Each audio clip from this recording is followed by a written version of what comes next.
relish having that relationship there with those. Yeah, okay. Mate, you got drafted. Like, what's that?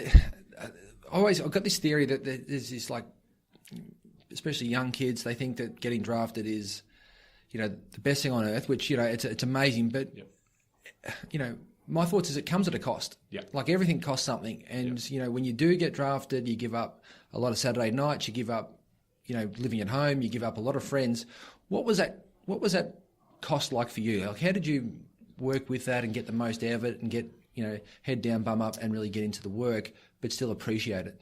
Yeah, I think you're spot on there. I think being an AFL footballer is something that so many guys and footballers want to be, and it is such a good job. But there is so many parts of the job too that, if you could change, you probably would. And it's as small as playing local footy and being able to have a beer after the game with your teammates, which we can't do in a lot of cases. So it's one that I think for me, early days, it wasn't a struggle as much as maybe some, and especially some of my teammates I got drafted with, because I was very, very much wanted to be an AFL player and very determined to do that.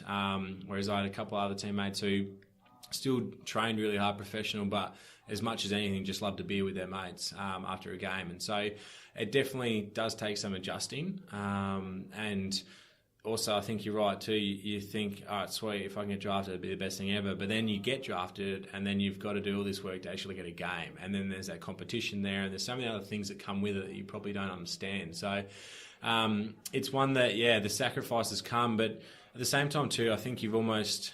mistakes early days aren't a bad thing, because you learn how much you want to be. You also learn from those mistakes as to, okay, maybe I shouldn't do these things, or maybe I'm not training as hard as I could be. And so it almost, it's just a little reflection for yourself to go, all right, well, I've got to do a little bit more here. I've got to work a little bit harder, because I'm actually up against it to get a game in this team, which it's not easy to play AFL nowadays. So it's one that, I think you learn pretty quickly. Yeah. And I think there's this piece, Menz, where it's like where it goes from being hard work to just work. Like, it's just the process to deliver what you need to deliver on a Saturday. And there's this fine line between performance and being in the top 22 and actually not being on the list. Yeah. Like, and there's talented guys on every list who aren't drinking, and if you are partying up a bit more than the others, eventually you'll get found out. Yeah, you will. I think it's one that we're very good at our club, that we don't have any hard and fast rules, but it is on yourself a little bit, and the onus is on yourself to go, okay, I'll pick and choose when I actually can enjoy myself and let my hair down a little bit and actually have a good time. But at the same time, if you're doing it weekend after weekend, one, people will notice, but two, it actually will start to show in your performance, injuries, other things. And at the highest level, it is a game of percentages as well. So if you're not quite on and you're not quite being as professional as you are, those 1% and 2% will start to add up, and it will make a difference. And it could make a difference as little as a hamstring tear, and you're out for 2-3 weeks, and then all of a sudden you're fighting for your spot to get back in. So it definitely is one that the sacrifice has to be made, and it's not easy at times, because you've got mates who are like, just come out for a beer and it'll be fun, but you've sometimes temptation, you can't give into it, and but at the same time we talk about it too. You've got to have that balance as well. It's really important to have the balance, and because you don't want to go the other way completely. If you go the other way and you don't drink, and not even drinking, but you don't go out and enjoy yourself with mates and let yourself relax a little bit, then it gets to you, and that's just as dangerous. So it is. It's very much. It's a learning curve too. So it'll take guys, as we said at the club all the time, a few years sometimes to actually work out, all right, have I got the balance right? So it's one that, you got to constantly keep being on top of. And when you got to the club, what if for a young person, whether it's football or whatever, coming out of school and going into that work environment, what were some of the key things that you did just to get yourself, into the rhythm, but be known as for something, known for hard work or known for having a good footy brain? Like, what were the things or the tools that you were doing that sort of got yourself established within, the Geelong culture? Yeah, I think each club has an academy type system nowadays, which is your younger players, your 1st to 4 year type players, where they do different things to the main group. They'll have a lot more meetings. They'll go through a lot more footage of games. They'll go over different things, just general life and how to live it. So I think that's one of the things in that is where you can learn, but also start to lead and be the person and player you want to be. I think a lot of players struggle in their first couple of years when they're with the whole group and they're very intimidated by some of the greats of the game that are at their club. And one, they won't speak up, but two, they'll go into the shell when it comes to training. They won't be up and about. They won't take that riskier kick.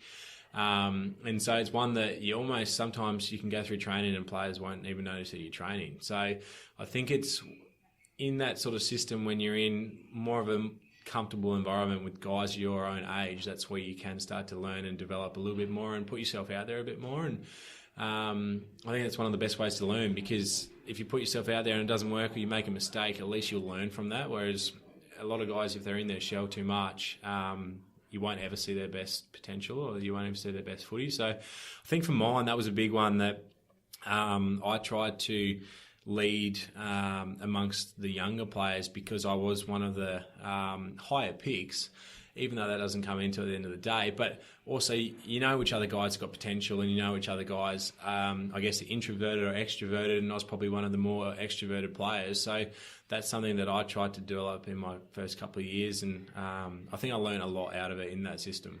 Yeah, okay. Yeah, and there's this, it's this huge ecosystem of just talking about development, but in any business, you've got kids that have come from all around the world, not all around the world, all around the world these days, yep. Australia especially, but they come from all different walks of life. They're not all out of colleges or high schools, but they've got a common interest that they can all play football. And there's a constant influx of 18-year-old kids every year, which doesn't really happen in any other workplace where you're guaranteed to get 18-year-old kids every year that come into your workspace. Yeah, absolutely. And I think it's a healthy competition, but at the same time it is a competition. And so it almost every single year will straighten you up and realign you and go, okay, I'm going to have guys pressing for my spot this year. I'm going to have pressure on it. So it means that performance has to be at the highest level year in, year out, and you can't take 6 months off, or you can't have 12 months where you fall behind, because you will literally fall behind. So it's one where it's also finding that balance too of actually having healthy competition with your teammates, but also being best mates with them at the same time. So it's an interesting one that you have players who are best mates and they're literally fighting for the same spot. So it's good. It's definitely good. And a lot of the guys who come in, obviously, they're pretty driven individuals, because that's how they've actually got to the AFL, is hard work, but also wanting it. And so it does make it very interesting at times, because that pressure is there. And this is probably all just internal stuff. Then you chuck in the external pressure and everything that's around it, and all the talks nowadays and media and social media. It makes it really interesting, but at the same time, it just means that you've got to be on top of your game. Yeah, and there's all, we all tell ourselves 1,000 stories that are going through our heads at different times. So, it's being able to have the self-awareness to realise which ones are useful and which ones aren't helpful right now, and you can let those ones, let those go. Do you learn from the young players? Like, when you get a young kid in that you see he's got a little bit, or just the way he conducts himself, are you open to learning from absolutely everyone within the club? Yeah, you are. I think we talk about it and speak that we want our younger players to speak up and to have a crack, and I guess to be seen and to be heard. I think because we're open to that, at the same time too, you can't then be critical if they're not right or if they say something wrong. And so that's where you're almost more surprised if you do hear from them, and it's a good thing because it's a different voice, but it also brings about energy as well, because okay, we've got a couple of young guys having a crack here as well, and it's different voices as well, which we touch on, that it's important that we don't just have our leaders setting the example and speaking as well. It actually will have more of an impact if we have our younger guys speaking up, because you'll think, hang on a second, this kid's ready to go. If I now do my part and the leaders do our part, which we know they will, then we're gonna go well today. So it's one that it does take some time, because there are a lot of guys who are unsure, obviously, and still learning. But at the same time, I think the impact is huge from having younger people, put their thoughts across. Yeah, and they give in any workplace, they give a different lens to how they see things. And I think it's like watching a game of footy. The more cameras you've got, the more lenses you've got, you see it different ways. Yep. If you've just got the same 4 leaders saying the same stuff, it's just like watching it from 4 cameras, and that's all you're ever going to get. Yep. So I think that's really important. Mate, getting on to what, the recos, the knee. Yep. I was reflecting on this before we caught up, and the first one, I think you had around 21, 22 games under your belt before you did the first knee. 21 games, yep. It's that sort of, you had enough time to establish yourself that you could play. So, they were going to keep you on the list, definitely. Yep. But you were still really young that you had time to mend as well. What was that like, the first one? Like, the first feeling when you realise that something's gone wrong with a knee? Yep. What's the first thing that pops into your mind straight away, like that story that you tell yourself? Yeah. So initially when you tear your ACL, if you clean tear your ACL, which most people do when they do it, the pain is excruciating for about 40 seconds. And so for that 40 seconds, all you're thinking about is the pain going away, and that's how intense it is. But after the 40 seconds, roughly, the pain actually completely goes away. And so it actually tricks your mind. You actually think, well, hang on, maybe I'm okay, maybe I've done something, I know, because I was in excruciating pain, but it's gone now, so hopefully that means I'm all right. So that's where you do trick your mind, but you're doing that internally too. Go, no, I think I'm okay here, hopefully. And so I remember I got stretched off and was in the rooms, and docs had a feel, and they were like, oh, not that confident. And I remember saying to them, no, I think I'm okay. Let me just do a couple of strides and it should be okay. So I got up, did a couple of strides, and I knew in the back of my mind something wasn't quite right. And they said, all right, now sit down, we'll just have another feel and assess. And that's when they assessed it again and said, no, look, we think you've done your ACL. And that's, I guess, when it hits you in that moment that you probably have. And for me, the first thought was a qualifying final. First thought is I'm going to miss the premiership in 3 weeks' time. And that's straight away, I think, what most people's mind would go to, because that's the goal that you play any sport for. And for me, my second year as an AFL footballer, I remember thinking literally the day before that game, we're a real chance to win the flag this year, and how amazing would that be to be a second-year player and tick off the number one goal that anyone's got, I guess. So that's probably the first thing that comes to your mind, and when the realisation of that kicks in, that's when you get pretty emotional, and that's pretty hard to cop. Yeah. And I think on reflection, you were actually in really good form too. That was the other thing. It's not like as if you were just battling in for the game early on. You were, you were actually playing really good footy. Yeah, which, I mean, there's no good time to do an injury, but I'd had the best game of my career the week before, and I remember thinking, wow, how good is life and how good is footy? And it's amazing how quickly things can turn, both negative but also positive as well. And I just remember thinking, okay, I've missed an opportunity here. Okay, so that was then I want to talk about, that was the first one. Was the recovery on the first one, what was that like, your first, 6-8 months of rehab?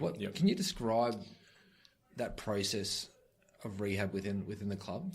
Yeah, so it was an interesting recovery because it was towards the end of the season, and so we finish up, we win the premiership, and all the boys go on holidays for a couple of months. So you're in at the club pretty much on your own, just the physio training for a couple of months. Early days, and it's pretty lonely and pretty long days, but you've got to do it, and so that's part of the first couple of months. And then I guess after that, I've been through injuries, but nothing that's 9 to 12 months plus. And so this was one where I learned a lot from my first one. I think even around work ethic and awareness as well, mentally especially, that I thought I was pretty good when it came to work ethic and training hard and whatnot, but I certainly learned a lot in that rehab and how much harder I could push myself. And who did you learn that from? You have other guys in rehab that is definitely extremely helpful because you watch them and you train with them and they actually spur you on and push you. But I think at the same time too, the people around you, your physios, your strength coaches, your fitness staff, your coaches are pivotal in that role too. I think they know how much you can push yourself, and and the best ones know exactly how much to push you and how much to look after you at the same time. So I think the players around me certainly helped.